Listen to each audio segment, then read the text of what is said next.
తెలంగాణలో కొత్త రాజకీయం షురు అయింది. జాతిపిత ఎవరు అనే దానిపై జరుగుతున్న జగడం నెక్స్ట్ లెవెల్ కు వెళ్ళింది. ఎవరి జాతిపిత, ఎవరికి జాతిపిత అంటూ అధికార కాంగ్రెస్, ప్రతిపక్ష బీఆర్ఎస్ మధ్య డైలాగుల డైనమైట్లు పేలుతున్నాయి. టీచర్ స్ట్రెచర్ అంటూ 2-3 రోజులుగా రచ్చలేపిన తెలంగాణ రాజకీయం ఇప్పుడు జాతిపితను కనిపెట్టే పనిలో పడింది. సీఎం రేవంత్ రెడ్డి, మాజీ మంత్రి హరీష్ రావు మధ్య జాతిపిత ఎవరన్న దానిపై నడుస్తున్న పొలిటికల్ వార్ పీక్స్ కు చేరింది. ఒక ప్రతిపక్ష నాయకుడికి మీరిచ్చే గౌరవం ఇదా?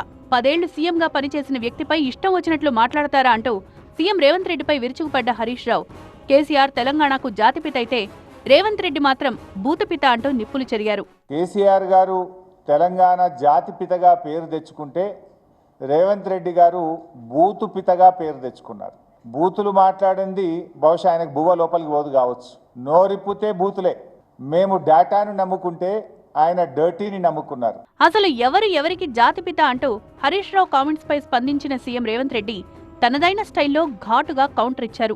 ఏ పదవి లేకుండా సర్వం త్యాగం చేసి ఈ దేశం కోసము, స్వతంత్రం కోసము, తెలంగాణ రాష్ట్రం కోసం సర్వం దారబోసిన కొండా లక్ష్మణ్ బాపూజీనో ప్రొఫెసర్ జయశంకర్ తెలంగాణకు జాతిపిత అవుతాడు తప్పితే నోరు తెరిస్తే అబద్ధాలు చెప్పేటోడు, తెలంగాణ రాష్ట్రాన్ని దోసుకున్నాడు, 100 ఎకరాల ఫామ్ హౌజులు కట్టుకున్నాడు, 1,00,000 కోట్ల రూపాయలు సంపాదించుకున్నాడు, టీవీలు పేపర్లు పెట్టుకొని అబద్ధాలను విషప్రచారం చేసేటోడు తెలంగాణ జాతిపిత ఎట్లయితాడని తాటి చెట్టులాగా పెరిగినాయని నేను అడుగుతున్నా.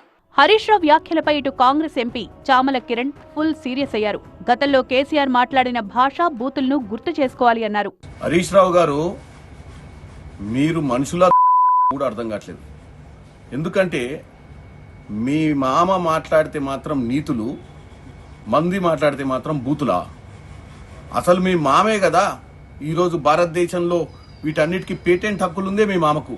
మొత్తంగా మొన్నటిదాకా టీచర్ స్ట్రెచర్ అంటూ నడిచిన రాజకీయం ఇప్పుడు జాతిపిత సెంట్రిక్ గా రచ్చలేపుతోంది.